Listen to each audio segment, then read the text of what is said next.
What are we talking about today? So today we're going to talk about some of the really cool things that we have going on in the library. We have some great initiatives. We're going to go over one of our most popular resources and the Virtual Learning Center. We are going to talk about 3D design in VR. exciting stuff. Exciting. All right.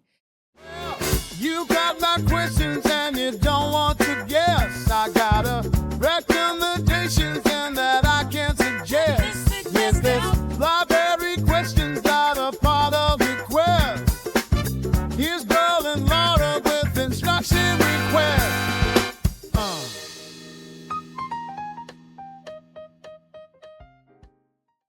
Right.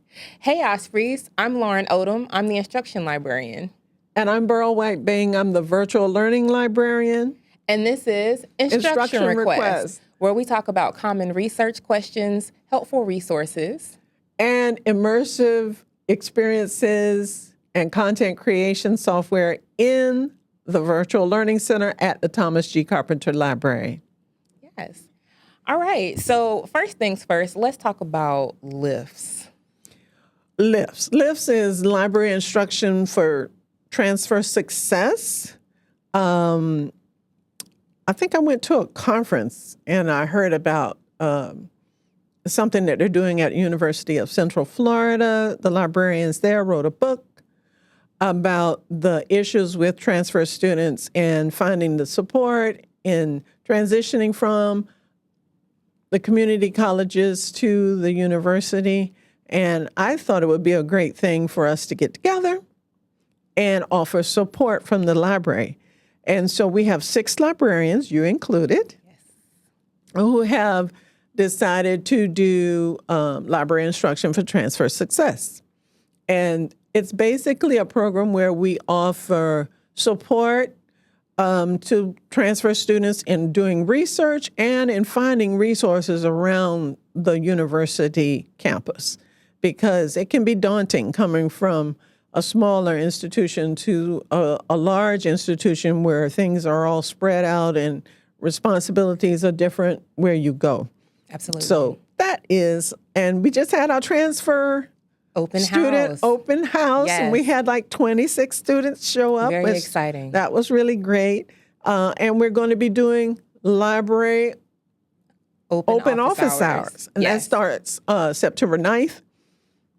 Where each librarian is going to offer 2 hours of open Zoom time. We're just going to sit in a Zoom room. We've advertised it in Osprey Update. We have it advertised on social media. And we're just going to kind of sit in our Zoom room for students to drop in. They have any kind of problems, any kind of research questions, they need help finding a resource, will be available 2 hours. And each librarian has dedicated themselves to 2 hours per week that they'll be open. And if you're interested in finding how to get to that Zoom room, just look at the library Bright Signs. We have it on the Bright Signs. It's also on social media. And it probably will flash up on the screen in just a second. Yes. Yes. And what else is going on? We also have launched a Ready for Research badge, so I'm very excited about that. Oh, yes. A team of us worked together to be part of the university's digital badging initiative. There was a digital badge celebration yesterday where they basically debuted all of them to our student body. So this is very important. But for the library, it essentially is just a way for students to do kind of like a self-paced way of getting some of these foundational research skills. Most of the students will have an instruction session with the library at some point in their library career. But if they don't, this is an opportunity to get those valuable skills that you will need throughout your university career here. Can anyone sign up for the badge? Like if I wanted to do it, can I just sign up for it, or do I have to be a student? You can sign up for it if you like. Yes, anyone can sign up for It's the geared badge. towards the campus community, staff, faculty.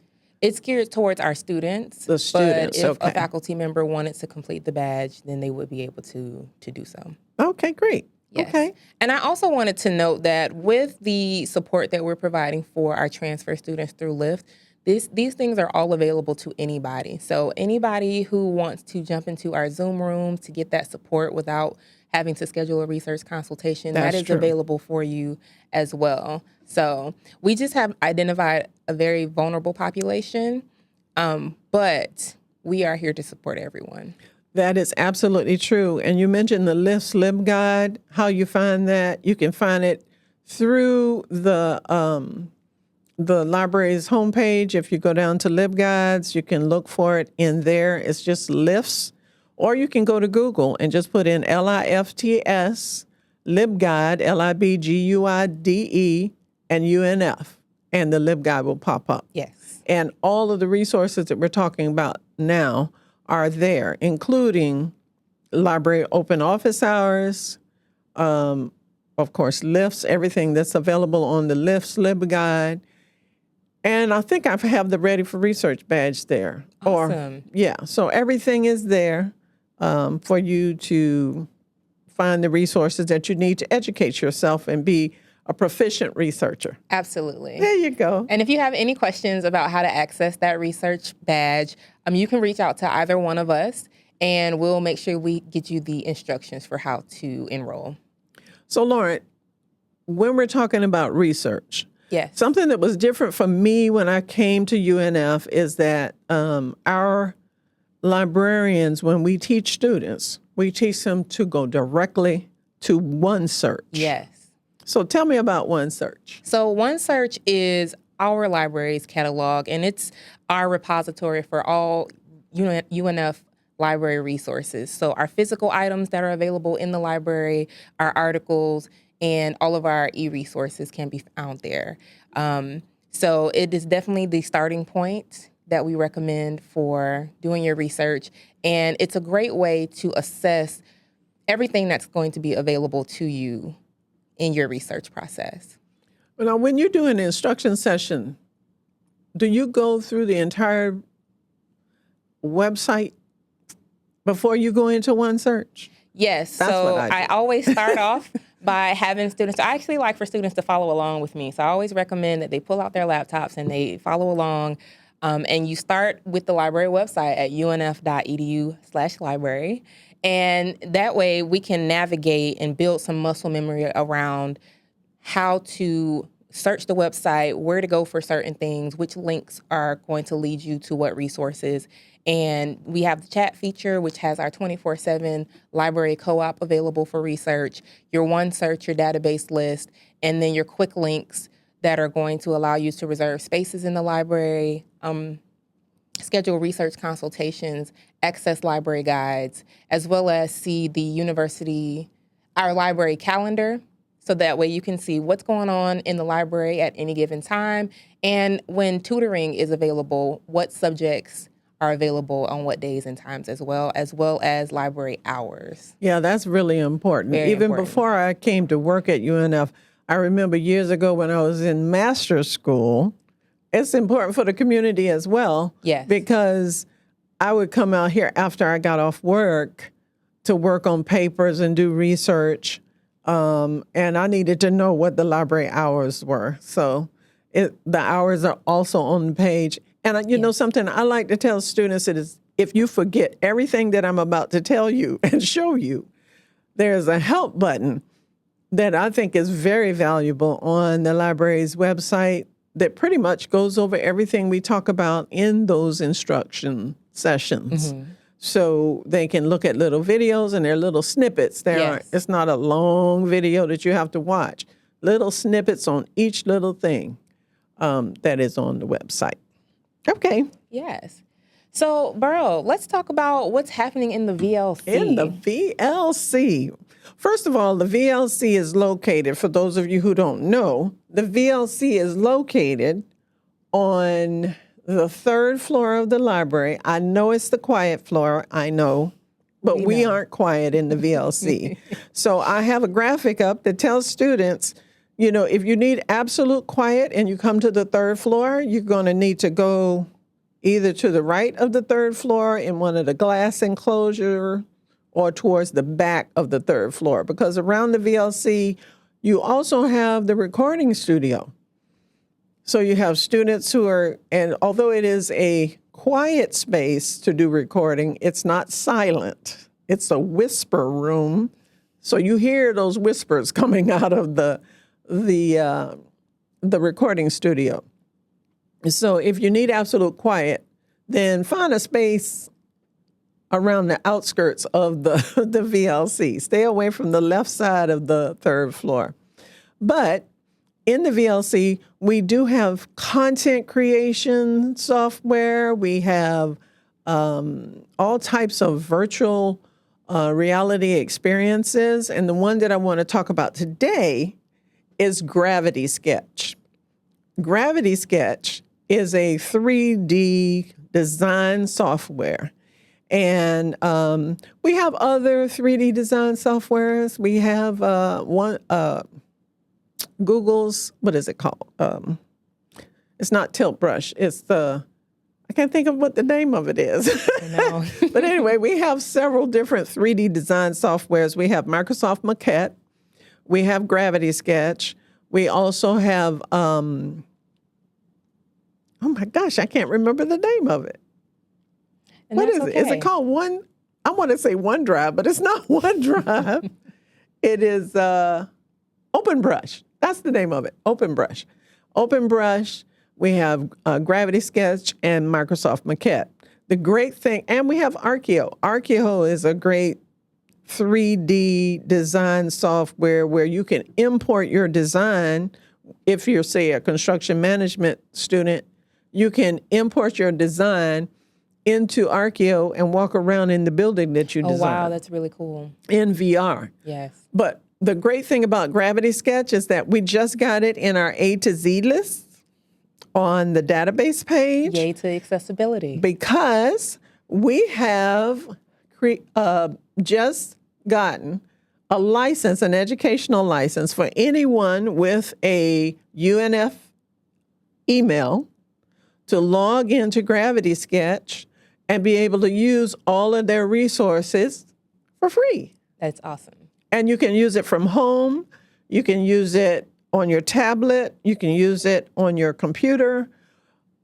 And then go into VR and view your design and collaborate with up to 30 people.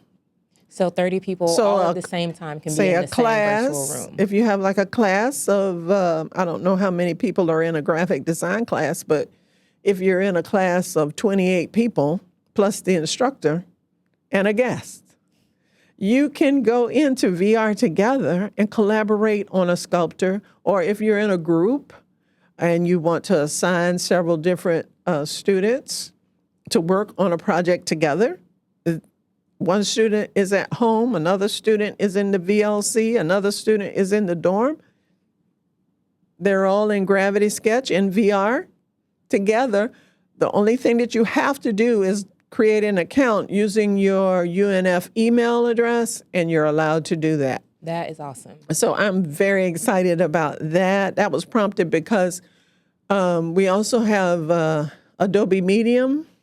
And one of the instructors was asking me about collaboration in VR. And they're actually in the VLC right now in Adobe Medium. But while I was getting that set up, I looked into Gravity Sketch and what 3D design softwares will allow you to collaborate with more than 5 people. And Gravity Sketch offered a free academic license so that we could have it for everyone. That's really awesome. Everyone on campus. I do have a question. Yes. So just to kind of like scroll back just a little bit. Okay. For those who are not familiar, can you talk about what VR is and what are some of the things that people can do with VR?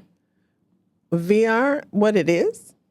Okay, virtual reality is exactly what it says. It's not true reality. Virtual reality is where you put on a headset, whether it be a MetaQuest 2 or an HTC Vive or a MetaQuest 3, and you are transported into a new reality. You're actually in a space. Think Star Trek and them going into their virtual rooms to do different things. Well, that's exactly what virtual reality is. When you put the headset on, you're transported into another reality and you feel like you're really there. It's very immersive. So when you're creating something, say in Gravity Sketch, and you're working on, say, a car design, and you create your car, someone could be standing on the other side of the car with you, talking to you, working on the same design with putting colors, adding features, and you're actually there together. Instead of on the phone or, Yes. In Zoom, you're actually there together. You see the person's hands, their head, they're moving, they're talking, and you're actually talking to someone. That's really cool. So, yes, that's virtual reality. Okay. And so we absolutely hope that you all come to the VLC and use these resources. Absolutely. Please. This is actually Absolutely. one of the resources that you can reserve space in the library. Yes, right? You can fill out an instruction request, or you can just drop in, or you can reserve a spot. So students can reserve a spot through the reservation system on the website, the library's website, or they can reserve a space in the recording studio, or you can fill out an instruction request for your class and come to the VLC. I've had up to 40 students at one time in the VLC because I have 16 VR stations that are PC driven. But I also have access to the Digital Humanities Institute, has 15 MetaQuest 2s, and the VLC has one. So we have 16 MetaQuest 2s. So we have enough space for about 32 people in the VLC. So that's all I have to say. Well, thank you for that. So we do hope that you come and engage with the library. There's a lot of exciting and fun things happening in the Virtual Learning Center. And I think that will wrap up our episode for today. So Okay. in our next episode, we're going to go over a challenging research question, changes to a popular research platform, and what are we talking about in the VLC? Content creation. We're going to talk about content creation in the VLC. And Eartha White. We're going to talk about content creation and some of the experiences that have been created thanks to the resources of the Virtual Learning Center. Yes. So as always, remember that you can schedule a research consultation with a librarian, or you can fill out An instruction request.